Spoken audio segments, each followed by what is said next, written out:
තිරුවන් සරණයි. අද මම මේ වීඩියෝ එක කරන්න අදහස් කළේ වර්තමානයේ දකින්නට ලැබෙන බෙහෙවින්ම බොහෝ දෙනා අතර කියවෙන කතාවක් පිළිබඳව යම් කිසි අවබෝධයක් ලබා දෙන්නට. මේක කාටවත් වැරද්දක් පෙන්වන්නට කරන වීඩියෝ එකක් නෙවෙයි. නමුත් අපි දන්නවා බුදුරජාණන් වහන්සේගේ කාලේ පටන් අද දක්වාම සංඝ ශාසනය තුල විවිධ හැලහැප්පිලි විවිධ ප්‍රශ්න ඇතිවෙච්ච අවස්ථා ගැන.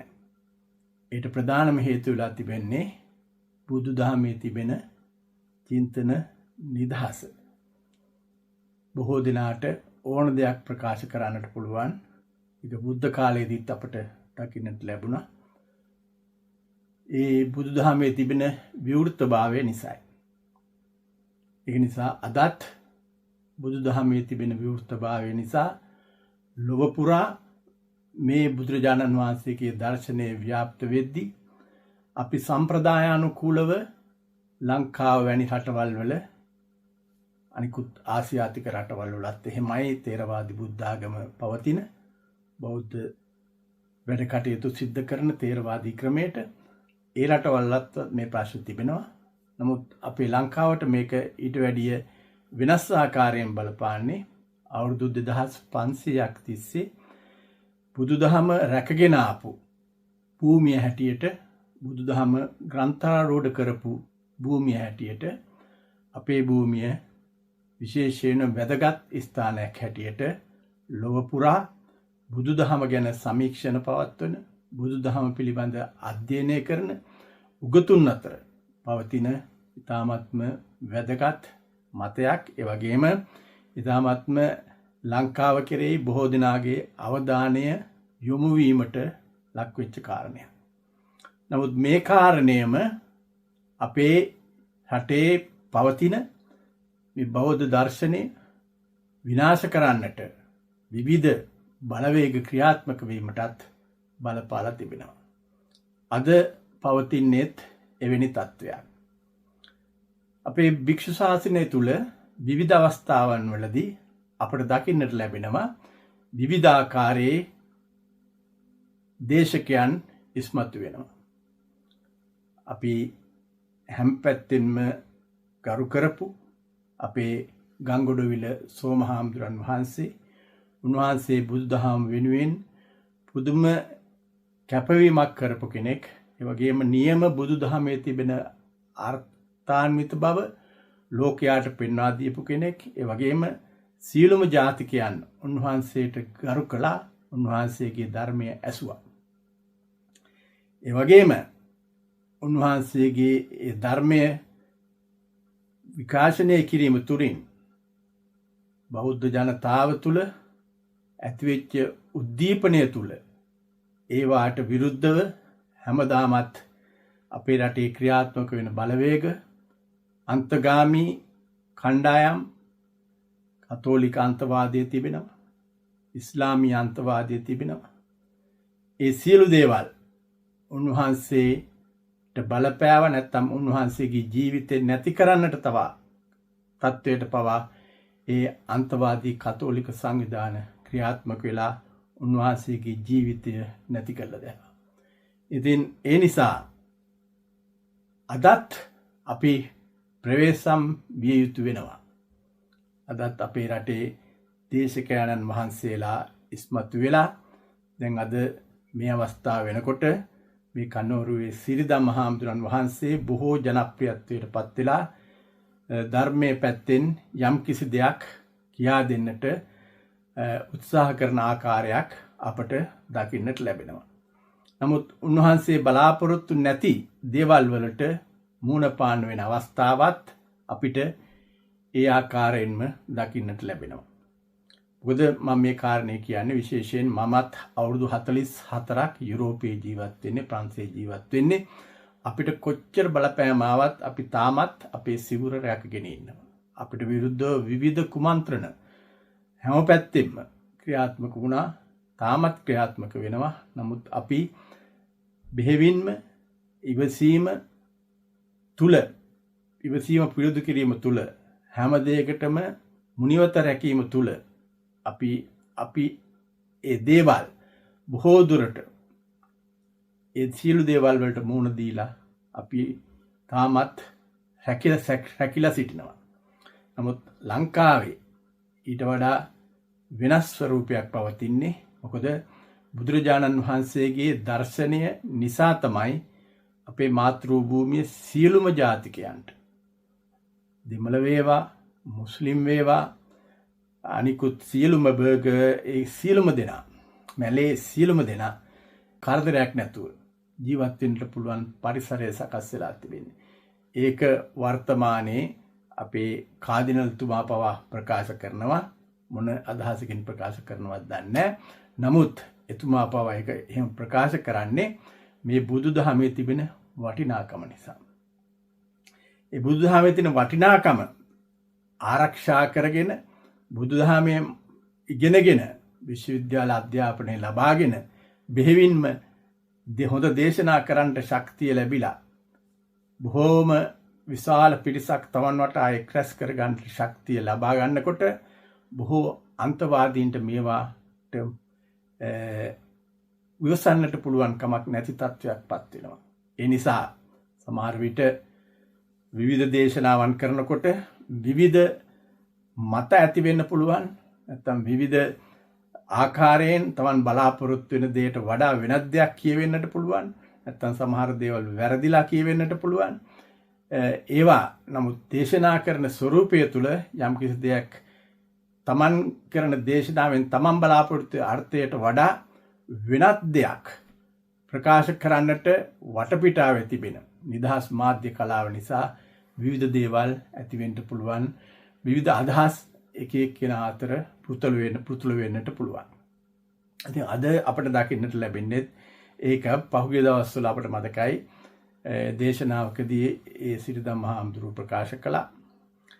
අචින්තිතම්පි භවති චින්තිතම්පි විනස්සති කියන මේ ගාථාව මේක බුද්ධ දේශනාව නෙවෙයි, මේක ජාතක කතාව කියන දේශනාවක්. නමුත් උන්වහන්සේ බලාපොරොත්තු වෙච්ච දෙයට වඩා විවිධාන්දමින් සමාජය ඒක අතට අරගෙන ඒ පිළිබඳව විශේෂ විවිධ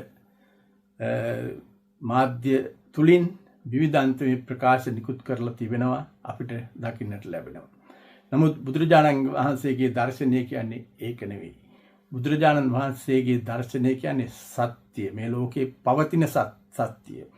බුදුන් වහන්සේ ලෝකේ පහළ වෙලා හිටියත් නොහිටියත් පවතින සත්‍යයක් තිබෙනවා. ඒ සත්‍ය තමයි බුදුරජාණන් වහන්සේ අපිට පහළ වෙලා දේශනා කරන්න ඉස්මතු කරලා නැවතත් පෙන්눔 කරලා දෙන්නට උත්සාහ කරන්නේ. ඉතින් අපේ ගෞතම බුදුරජාණන් වහන්සේ සිද්ධ කළේ ඒකයි. උන්වහන්සේ පහළ වෙනකොට එදා ඉන්දිය සමාජයේ පැවතිච්ච විවිධ විශ්වාසයන්ට උන්වහන්සේගේ දේශනාව, මොකද සත්‍ය දේශනාව විවිධ ප්‍රශ්න වලට මුහුණ පාන්න සිද්ධ වුණා බොහෝ අයට උන්වහන්සේගේ සත්‍ය දේශනාව තුළින්.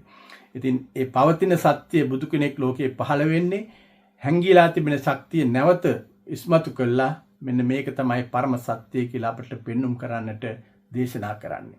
ඉතින් අපි බෞද්ධයන් හැටියට කල්පනා කරන්න ඕන අපි බුදුන් වාසනාවන්ත කොටසක්. මොකද අපි ඉපදිලා සිටින්නේ මහා භද්‍ර කල්පයක.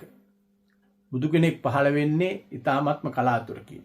සමහර කල්පවල බුදුරජාණන් වහන්සේලා ඇත්තේ නැහැ. මේ මහා භද්‍ර කල්පයේ බුදුරජාණන් වහන්සේලා 5 නමක් ඉන්නවා. එයින් 4 නමක් පහළ වෙලා ඉවරයි. මෛත්‍රී බුදුහාමුදුරු ඉදිරියට පහළ වෙන්න තිබෙන්නේ. ඉතින් හැම බුදුරජාණන් වහන්සේගේ දේශනය වෙන්නේ මේ චතුරාර්ය සත්‍ය පදනම් කරගෙන කෙරෙන දේශනාව. ඉතින් ඒකම පටිච්ච සමුප්පාදය, ත්‍රිලක්ෂණය, අනිත්‍ය දුක්ඛ අනාත්ම කියනවා. මේවා තමයි බුදුදහමේ තිබෙන වැදගත් කාරණා, වැදගත් දේ. නමුත් මේවා ඉස්මතු වෙනවට බොහෝ අය කැමති නැහැ. මොකද අද ලෝකය බොහෝ විට කවුරුවක් ලෝකයේ මැව්වයි කියන එක පිළිගන්නේ නැහැ. විශේෂයෙන් මේ අපි ජීවත් වෙන සමාජයේ බොහෝ දෙනා ඒ தત્ත්වය පිළිගන්නේ නැහැ. නමුත් Taman අදහගෙන ආපු ආගම බොහෝ දෙනා අනුගමනය කරනවා. බොහෝ විට මේ රටේ පල්ලිවලට යන්නේ බොහෝම සුළු ප්‍රමාණයක් පිරිසක් තමයි මේ ප්‍රංශය වැනි රටක.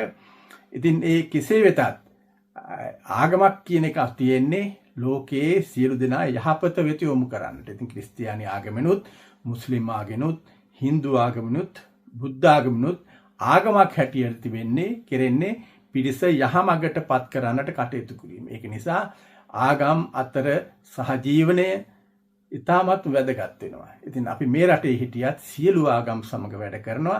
මොකද අපිට මේ ආගම් මේ රටවල කිසිම ප්‍රශ්නයක් ඇත්තේ නැහැ. අනිත් එක මේ රටේ කිසිම ආගමකට කිසිම තැනක් ඇත්තෙත් නැහැ. තමන් අදහන ආගම ඇදහිීමට නිදහස තිබෙනවා.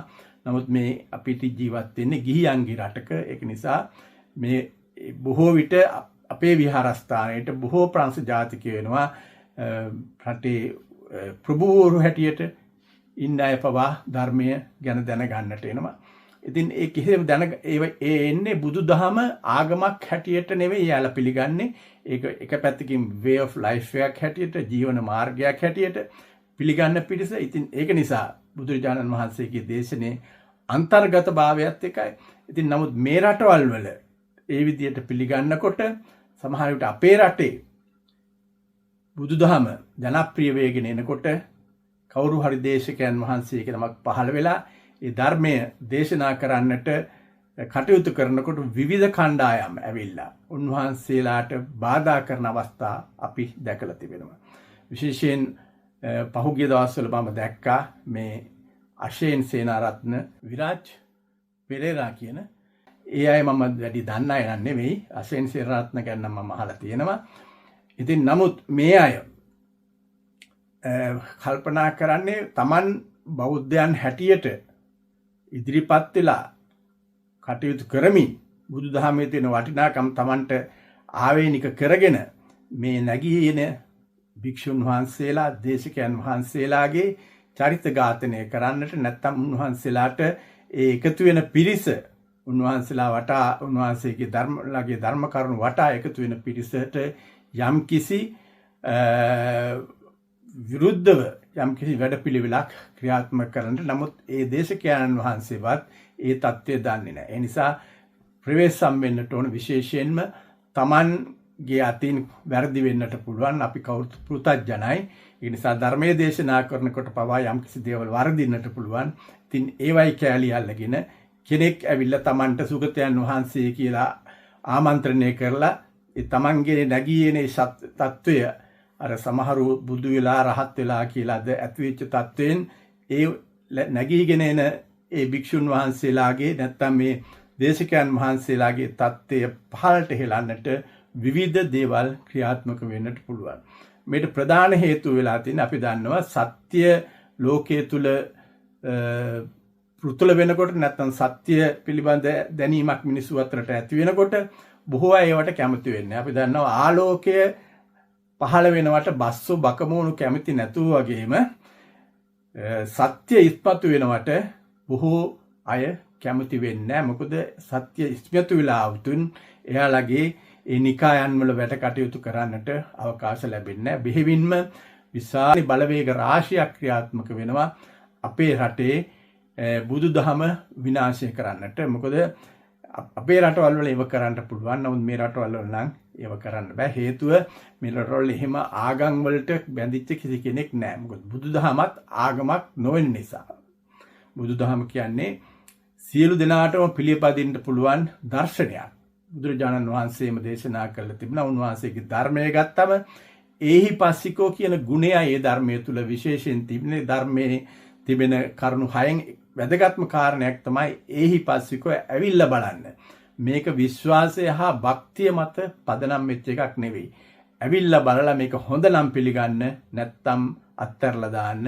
එතකොට කිසිම ප්‍රශ්නයක් නැහැ කියන එක තමයි එතනින් පැහැදිලි කරලා දෙන්නේ. ඒ නිසා බොහෝ දෙනා මේ ධර්මයේ වටා ධර්මයේ හොයාගෙන එනවා. ඉතින් හොයාගෙන එන අයට අපි ධර්මයේ කියා දෙන්නේ බුදුදහම ඕනම කෙනෙකුට ඇවිල්ලා පරිශීලනය කරන්න පුළුවන්, ඉගෙන ගන්නට පුළුවන්, බණ භාවනා කරන්න පුළුවන් විවෘත දර්ශනයක්. මේ විවෘත දර්ශනය තුලින් ඔබ හැම කෙනෙකුටම තාමත් වටිනා දෙයක් ලබා ගන්නට පුළුවන්. මොකද මේකේ තිබෙන්නේ සත්‍ය, ලෝකේ පවතින සත්‍ය.